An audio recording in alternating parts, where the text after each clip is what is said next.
Let's play a little game, shall we? I want everyone to think of 3 influential European thinkers. That should be easy enough, right? You might be thinking of Socrates, Machiavelli, Galileo, or even Locke. Now I want you to do the same thing, but with 3 Chinese thinkers. Not so easy, is it? While some of you may have been able to do it, many of us probably got stuck at Confucius. After all, who knows of Lao Tzu, or Sun Tzu, or Sun Yat-sen? This problem isn't your fault, though.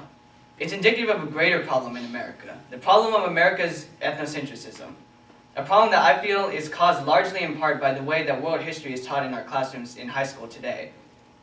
World history has been taught and presented mostly as European history, with a little bit of other histories thrown in on the side. I believe we can solve this problem by forming a committee to eliminate such European biases from our history textbooks and try to present the histories of the world in a more balanced and equal and globalistic fashion. But first, let's explore the history of some of the ethnocentrism in America. The problems I'm bringing up are not new issues.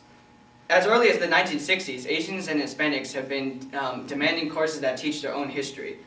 And they were successful to a degree, according to the History of Education Quarterly in 2001, but their gains have now since been reversed. According to the Review of Educational Research in 2008, since the 1990s, world history classes have again become increasingly ethnocentric. We can see this problem here at our own school here at Pepperdine, where we're required to take 3 Western history classes, but only 1 non-Western one. Even the labels of Western and non-Western show ethnocentric mentality, called in the history teacher in 2008, the West and the Rest mentality. And now for some examples of ethnocentrism in our culture and history textbooks today. According to Multicultural Education in 2009, they found a world history textbook for middle school where in the section on China, it depicted a picture of 2 Chinese men practicing martial arts in what were actually karate uniforms. Karate, of course, is a Japanese martial art and not a Chinese one. Now, however, this confusing of Japanese and Chinese culture happens far too often in America today and conveys a genuine lack of real concern about the distinctions between Japanese and Chinese cultures.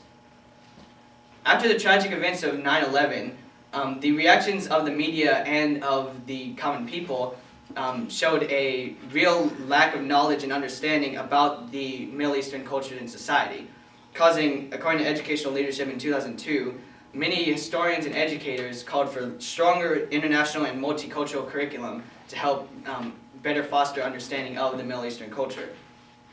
And in my own home state of Texas, when they were revising the standards for the history curriculum, they chose to refuse to include any positive Latino figures to be role models for the large Hispanic population in Texas, causing one disgusting commentator to say, "They just pretend that this is a white America and that Hispanics don't exist," according to the New York Times in 2010. Unfortunately, in an increasingly global age where the cultures of the world are interacting on a daily basis, we can't afford to let this ethnocentrism continue. According to the Journal of Studies in International Education in 2001, more and more Americans are traveling and living abroad and are more likely than ever before to encounter different cultures, ideologies, and ways of living. Like I said before, I believe a big issue contributing to this problem of ethnocentrism is the way that our world history classes are presented and taught. Usually world history is presented mostly as European history, with maybe a little bit of all the other world's histories on the side. According to the history teacher in 2008, the rest of the histories of the world tend to be marginalized or even neglected. The Journal of World History, for example, in 2005 found a textbook that raced through all of Asian and African history in 85 pages and then spent the next 500 pages covering the European history in depth. According to Multicultural Education in 2009, most textbooks stopped covering Middle Eastern history at 1000 AD, even though over the next 500 years they go on to be a very influential presence in European and African history. According to the history teacher in 2008, many textbooks start Japanese history with the arrival of Commodore Perry in 1853, as if his discovering Japan was the only history worth noting, and that Japan had no history worth studying before the Europeans got there.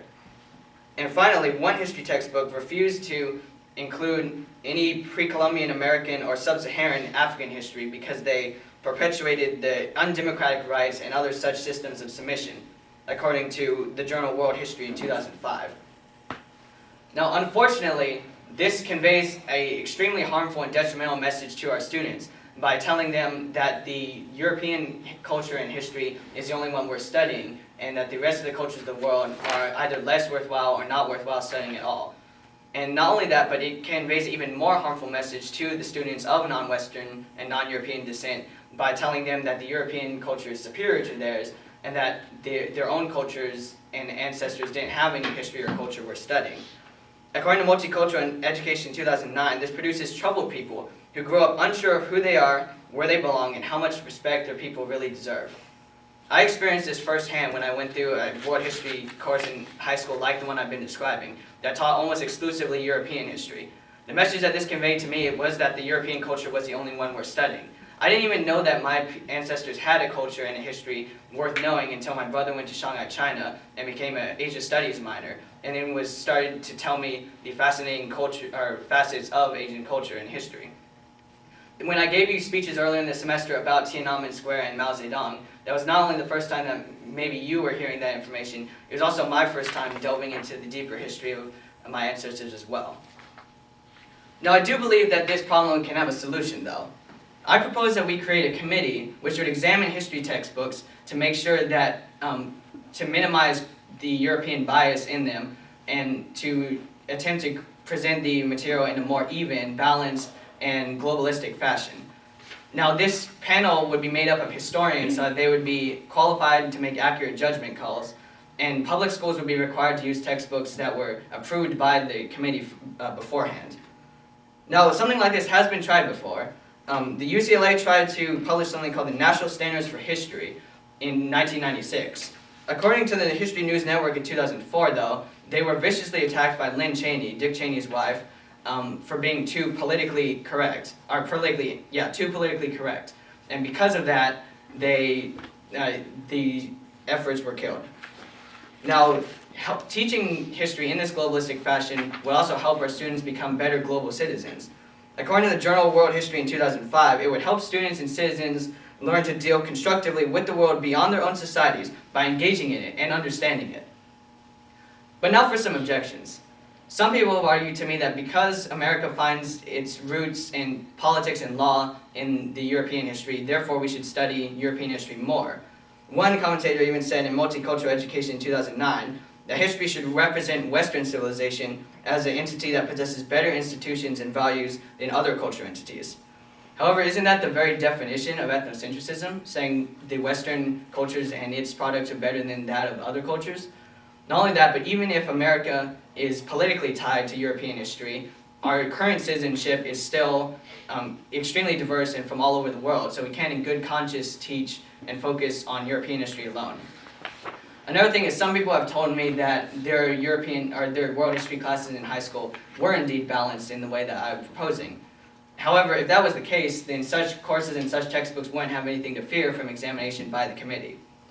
And finally, some people have said that there's simply not enough money to budget for buying new textbooks and hiring the committee. However, in Educational Leadership in 2002, talked about how in the late 1990s, Congress spent tens of millions of dollars to fix U.S. history, not only to help improve the textbooks, but also to train teachers as well. If even a few of those millions were spent on world history, we could fix that as well and reduce ethnocentrism by a ton. I hope that I've shown you today how ethnocentrism is a big problem in America and how it's caused in a large part by the way we present world history, focusing on European history with only a little bit of everything else on the side. And I hope that I've shown you how we can solve this by creating a committee which would ensure that the textbooks presented evenly in a globalistic fashion instead of focusing on Europe alone. And only by doing so can we produce global citizens who are ready to interact with the world at large. Thank you for your time.